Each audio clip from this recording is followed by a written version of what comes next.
igeuze moyo wako. Iambia igeuze ule ukurasa ulioandikiwa. Ambia neema igeuze. Ambia neema ibadili.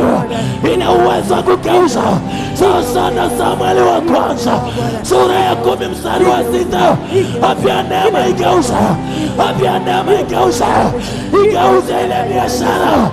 Igeuze kile cheo. Igeuze ile salari. Igeuze ule msare. Igeuze ule mradi. Igeuze ile taasisi. Neema, neema, neema. Neema, neema, neema. Neema, neema, neema. Neema, neema, neema. Neema, neema, neema. Neema, neema, neema.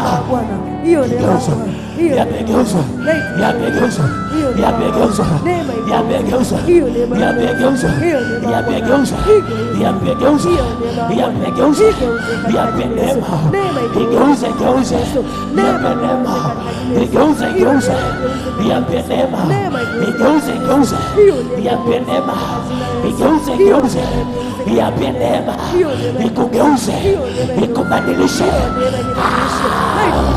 Hiyo neema, hiyo neema ya Samueli wa kwanza sura ya 10 mstari wa 6. Inigeuze niwe mtu mwingine 26, niwe mtu mwingine 26.